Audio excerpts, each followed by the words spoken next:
Welcome,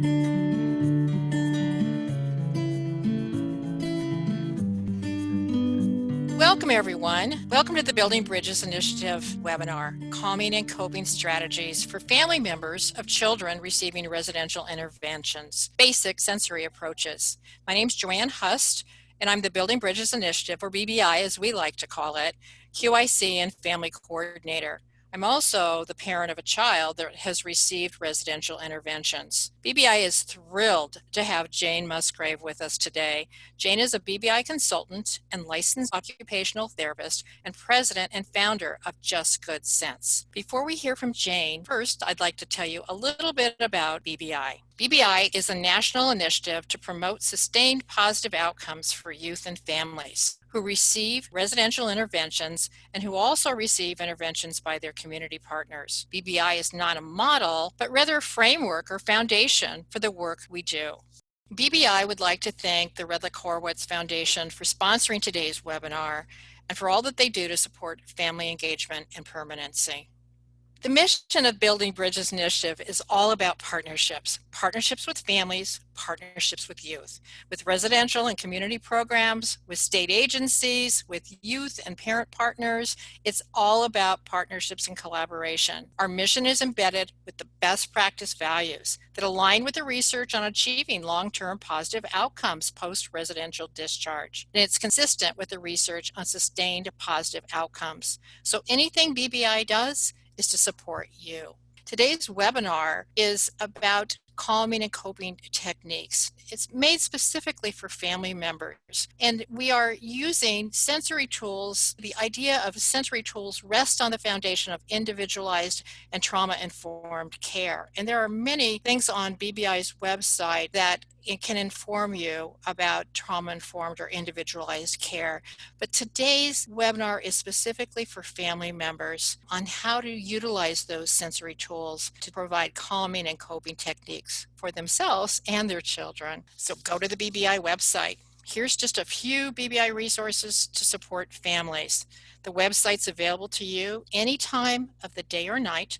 You can access the information at your fingertips 24/7. BBI adds new documents frequently, like today's webinar created during the COVID-19 quarantine to support families with calming and coping techniques. There are family tip sheets on what to look for when considering residential interventions for your child. There's an Engage Us guide that was written by family members for residential providers on what families really need when their child is receiving residential interventions. Plus, there's many more support documents for family. There's documents about adoption, there's supporting siblings, and there's a document for foster families, and several of the family tip sheets and the youth tip sheets are available in Spanish as well. Today's webinar was made during the COVID-19 quarantine by BBI to support families who are really experiencing the stressors of this time. It's important to remember as parents that we need to put on our oxygen mask first before taking care of our children. Everyone's probably heard this message before. If you're listening to today's webinar, you're probably a parent of a child in residential care or a parent of a child that's been in residential care. As parents, we come from many different life circumstances and many different ethnic backgrounds, and we may have traveled different journeys, but one thing we all have in common as parents is that we want to be able to help our children and ourselves stay calm during stressful times. The sensory approaches you'll hear about today are particularly helpful during stressful times, but know that they can be used anytime as calming and coping skills, not just to help our children, but also to help ourselves. Put that oxygen mask on first. So remember, families know their children best. As the mom of a child that has been in residential, I've walked in your shoes. I know how important it is to calm things down and restore the balance. Today's webinar hopefully will provide some real life skills that you can try when patience and coping are in short supply. You are in for a real treat today as Jane Musgrave, occupational therapist extraordinaire, will introduce you to calming and coping sensory techniques. Jane, take it away. Thank you so much, Joanne. So today, calming and coping, strategies for family members, the basics of sensory approaches, or as I like to say, common sense with your senses, calming and coping sensory tools for families. So, sensory approaches. Well, sometimes you'll hear the term sensory modulation. And what is that? It's a fabulous tool. All of us as humans use sensory approaches on a daily basis. In fact, anyone with a brainstem and a spinal column will use sensory approaches. So that's why you may even hear of things for your dog or your cat, like the calming vest or the comfort vest. It's for de-stressing and self-soothing, and it increases your and your child's coping skills. It is also, as Joanne said, part of the rests on the founding principles of trauma-informed care. So sensory input is always around us. You're probably responding to sensory inputs right now. In fact, my voice, you're using your hearing, you're using your vision to look at the screen. Those are all part of your sensory system. And your brain is making sense of what that information as it comes in means to you. We actually are wired as human beings to inherently meet our own sensory needs. So a sweater is not something you just put on when your mom's cold, you put it on when you're cold. And sensory really is part of our daily life. We have a brain-body connection, and our body and our brain are used in different ways. Sometimes we just think of our brain as for thinking. Today, we're going to honor the other parts of our brain that we don't talk about so much, which is the brain stem, the spinal cord, and we're going to talk about the 9 senses. You're going to learn 8 senses, and then you're going to learn the one that my husband, the nurse, always makes me say because he thinks it's very important, and I happen to agree with him. So what do sensory tools do? They're very cool. They help with improving engagement and motivation. They actually help manage agitation, and they can increase our self-control. They can improve your sleep. They're great for increasing your concentration and your focusing if you need to be at your best. And they help with life transitions and changes. And what does that mean? Life transitions are the transitions that we go through within our day. It could be just the idea of I've been up and now I need to go to bed, so I have to transition to bedtime. Or I've been sleeping and now I have to get up and get going, so I have to transition to being awake. But change is interesting because change can be stressful. We have routines and sort of rituals in our life, and many of those have been changed because of the COVID-19 situation. Change can cause stress. Sensory tools can help with you feeling more grounded and feeling more empowered about your environment and actually handling those changes. And my favorite one is it increases the participation in your and your child's hopes, dreams, and wishes. So the purpose today is discover some new ways of involving a sensory approach in your homes, in your families, and in your lives. So we're going to use Cookie Monster as our inspiration today. And he's going to say, today I will live in the moment, unless it's unpleasant, in which case I will eat a cookie. So Cookie Monster used a cookie as one of his sensory tools. So let's talk about what kind of senses can you name. Now, usually, if you're at one of my workshops, I make you stand up and tell me all the senses you can think of. But for the purpose today, I'm going to share them with you. You've probably heard of the 5 heavy hitters: hearing, seeing, smelling, tasting, and touching. Those are the ones we learn in school. But there are 2 other ones that probably you don't think of so much, and you're actually using them right now. If you are standing or sitting down and listening and watching this presentation, you are using balance. You know that because you haven't fallen over. And you are using an orientation of your body in space. So you could close your eyes right now and you would know I'm sitting or I'm standing. You don't have to look. We put these 2 senses together and we call them movement. Then there's the new sense that just sort of actually has taken more notice in the last, I would say, 10 years, and that's interoception. And that is feeling the inside of your body or your internal organs. This is what tells you, ooh, I'm hungry, I need to go eat. Or, well, I think I better push the plate away now because I'm full. Or, wow, I feel great, just right amount of food. Could also be, ooh, I've got to go to the bathroom. Or, oh, I'm not feeling so good. It's your ability to recognize and feel the sensations of your own internal organs. The last one that I would like to share is actually called common sense. So for everything that I tell you today, I want you to always use the sense of common sense. If you are allergic to a certain essential oil, please don't use it. If you don't like a certain sensory tool, absolutely don't use it. There are so many different sensory tools, and we are all individuals, and it's about individualized care. So what are the two ways we look at this? We look at it from the lens of calming and alerting. And this is my favorite sentence. So this is what calming things have in common. They are mild, they are soft, they're predictable, they're slow and a rhythm to them. They are simple and they are familiar. You can let yourself relax into the experience of calming tools. Here are some examples. Calming things are such as maybe taking a hot bath, having a cup of hot chocolate, maybe with some whipped cream, my favorite, using a gliding chair or using a swing, practicing yoga, smelling a smell that you find particularly pleasant, engaging in some mindfulness exercise, or one of my favorites, to just breathe. So if I was stressed right now, what would I do? And I actually did some of these before we started filming, so I would be at my best. Just take some deep breaths. You might want to take a hot shower, and if you have a drop of fragrance you enjoy, you can put it right on the shower floor, turn on the hot water, and you're going to get the mist of that smell. You might want to take a walk, call a friend, listen to your favorite music, wrap yourself up in a blanket. You could hum, you could sing quietly, you could hold or pat a pet.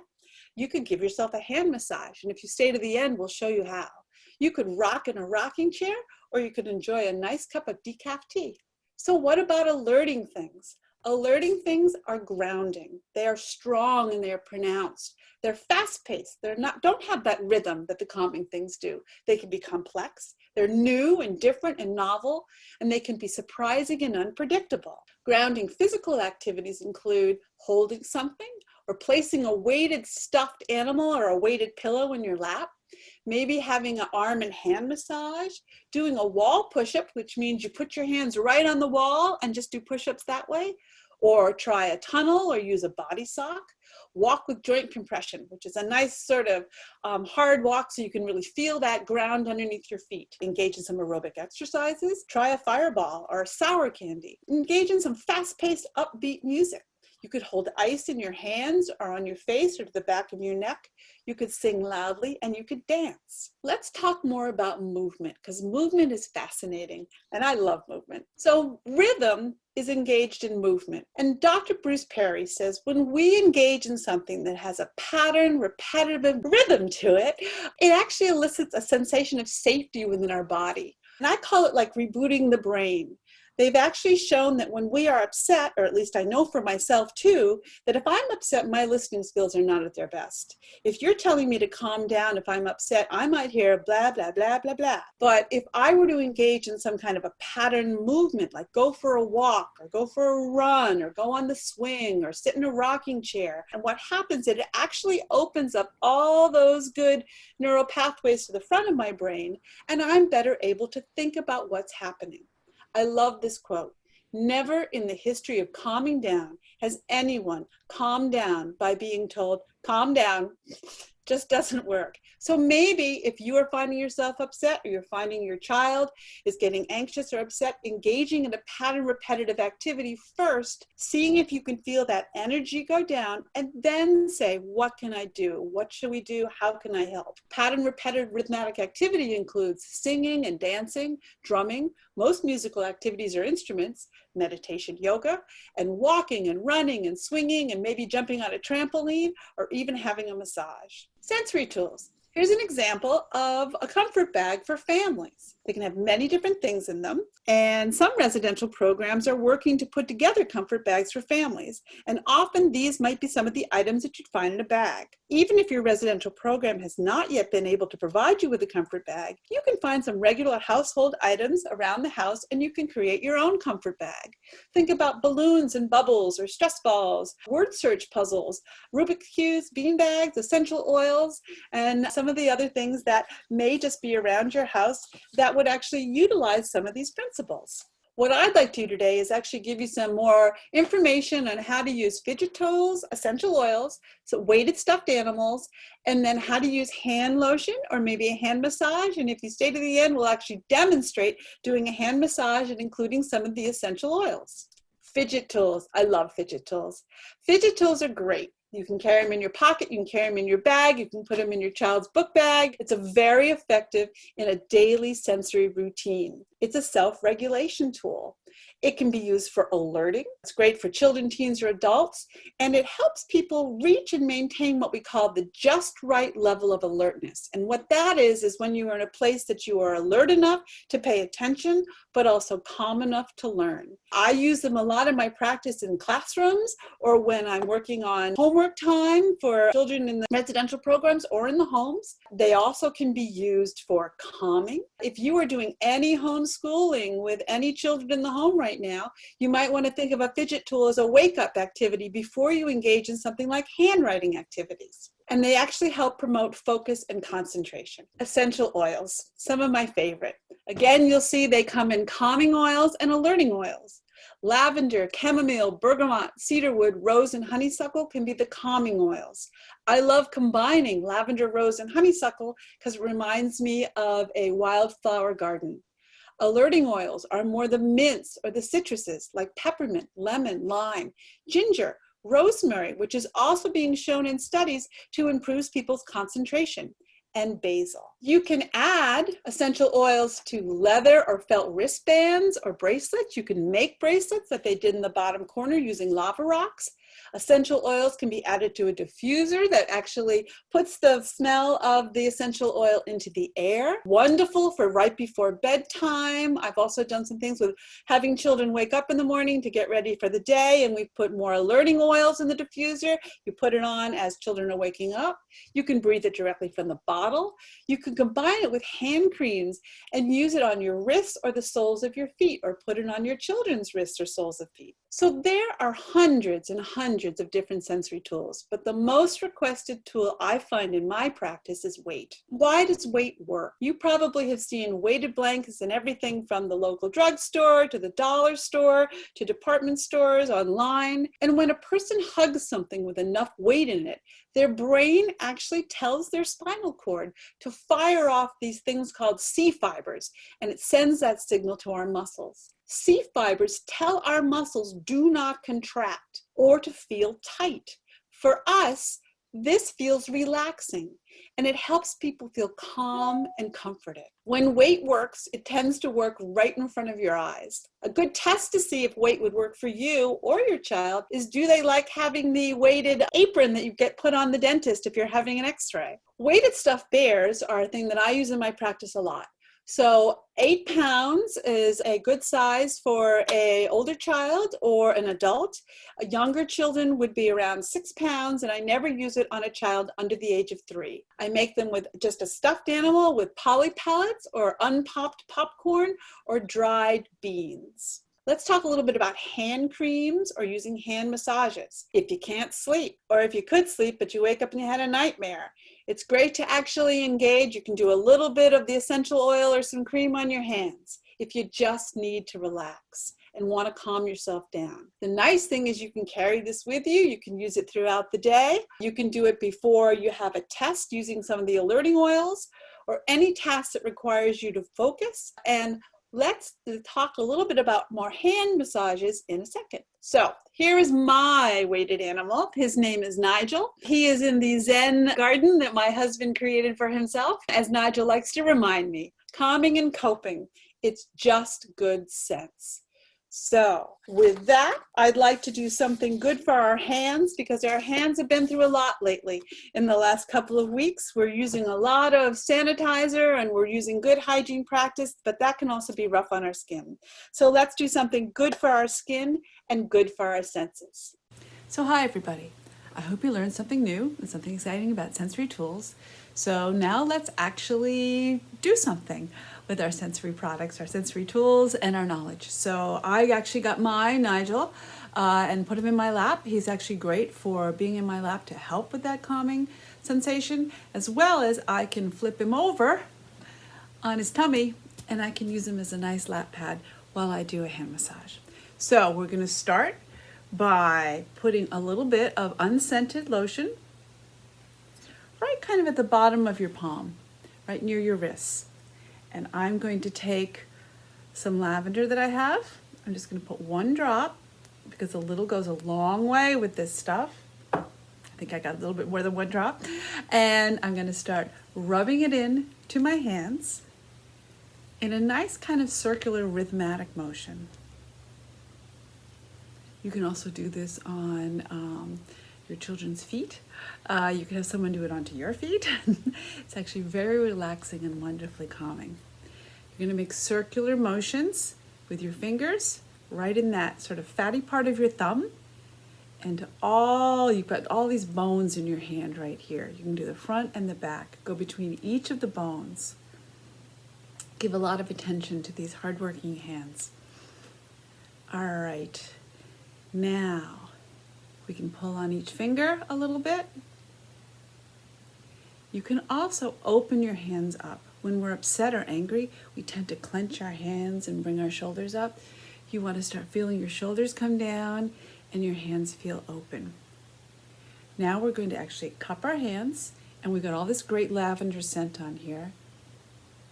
And take a deep breath in and hold it a bit.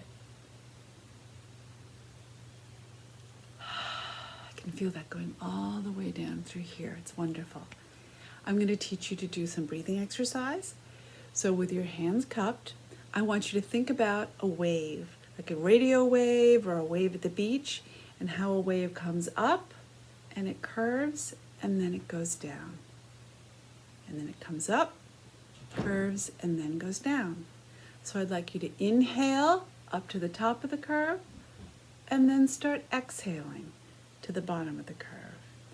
And inhale on the next curve and exhale on the other curve. You could be holding your hands in front of your face. Your eyes can be open or they can be closed, whatever you're comfortable with. You can do this in the middle of the night if you wake up and you're having a hard time sleeping. You can do it if you're in a traffic jam, if you are going outside of our house, or you're just needing that moment. You just need a moment to feel more calm and coping, that you can cope with what's going on, and you can use the good smart parts in your front brain to deal and problem solve with the situation instead of all the stuff that goes on back in our brainstem and what I call our lizard brain. Okay, so we're going to do this together for about 10 seconds, and then we will go to our closing comments. So let's begin. Breathe up, think of that wave, come to the top, round that corner, exhale. Breathe up, come up to the top, round the corner, and exhale. Breathe up, come up to that top, round that corner, and exhale. Ideally, you can do this for a minute. I'd be great. I'd love to give you OT homework and say I'd like you to do it twice a day for 1 minute. That's 2 minutes I'm asking of your day. You can do it before bed. You can do it before, if you have other children in the house, you want to have to put kids to bed. This is a perfect activity to do with them. Make it part of the evening ritual. And it's also a very nice treat for yourself. So I want to thank you so much for all of your attention. I want to wish everyone the best and stay safe. And I want you to keep calm, keep coping, and carry on. Thanks so much. Hello, everyone. My name is Jerron McMillan with the Building Bridges Initiative. Firstly, I would like to thank Joanne for kicking off the webinar and you and Jane providing us all with a wonderful presentation today. Jane, I must admit, I was following along with your breathing exercises and must say that I am calm. I'm sure the youth and families will greatly benefit from today's presentation. And for the attendees, I'm sure you're wondering how to further access this information so that you can go back and access all the great information provided today. And of course, those wonderful breathing exercises again with Jane. Well, I'm going to show you how, and as we advance to the next slide, I'll show you how you'll be able to access today's webinar and the PowerPoint presentation slides. So using your internet browser, please go to www.buildingbridges4youth.org. That's buildingbridges4youth.org. You'll then click on the resources tab located on the home page. As you're viewing the current screen, the resources tab is outlined with the red box. Once you click there, it'll bring you to the resources page, which you can now see on the screen. So while on the resources page, you'll scroll down to additional resources within the document and resources tab. There you'll find listed the playback of today's sensory webinar, which is outlined in red, and also the sensory PowerPoint slides from today's presentation as a PDF, which is viewable or downloadable, and that's outlined in the yellow box on the screen. And as with many professional presentations, we want to provide those listening with the list of resources if you want to actually purchase your own sensory items. We have 3 pages of resources for those wanting to know how to and where to purchase your own sensory items. We've also provided you with the names of articles and books that can support you to learn even more about sensory modulation if you want to Google these. And on this page here, sensory toys, you can find these items at your local Walmart, Dollar Store, Dollar Tree, Target, Rite Aid, CVS, and sometimes even grocery stores within the personal care, health and medicine, or even the toy section. Some sensory examples that you can find on this slide would be cushioning floor mats, rhythm and beads, lotions, and more. And let's not forget about online shopping, of course. I found Amazon to be a great avenue for purchasing sensory items. Simply use sensory as a keyword when searching for products. You can find anything from flameless candles to handheld scalp massages and more. And here are some additional items on Amazon listed on this page. You can find things from night balms to colorful and texturized wall stickers. I mean, the list goes on and on. And here you'll find some other online platforms, for example, Rhode Island Novelty. Personally, I've purchased squeeze balls from there, stress balls, and they have several other items as well. They're great. Flag House, that's another good one. Jane mentioned earlier, weight is the most requested sensory tool. Flag House has great weighted animals. You can also find items at, your local pharmacy, Walgreens, as I mentioned earlier, Walmart, Marshalls, Home Goods, and other stores. And this list is to give you ideas and actual places that you can visit. The information listed here is not the end all be all, though. Remember, this information is a start to seeking this equipment. And if you'd like to learn even more about sensory, you can visit the American Occupational Therapy's webpage by using their URL, which is aota.org, listed there on the screen. You will be able to find parent tip sheets, occupational therapists in your area, and much more. You can also visit otinnovations.org and look under their clinical practice sensory modulations tab, and also under their restraint reductions tab for more information on sensory. And here we've also listed a couple books that you can find on Amazon to support you with your own sensory preferences as well as your child's preferences. And if you'd like to learn more about today's presenters, you can find their bios listed here.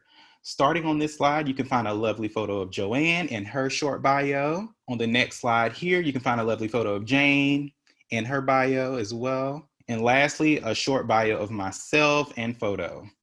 And if you'd like to learn more about sensory, provide comments, feedback, and any questions that may arise after today's presentation, please feel free to contact BBI directly. On the current slide, you can find today's presenters' contact information, as well as BBI's administrative staff contact information listed here as well. And lastly, of course, here are some references. The many published articles and research that Jane used to develop her presentation today for family members can be found here. And this PowerPoint is on the BBI website under the resources tab, so you can refer back to these slides to review resources, articles, and books to learn more, and the references for those who like to review the research.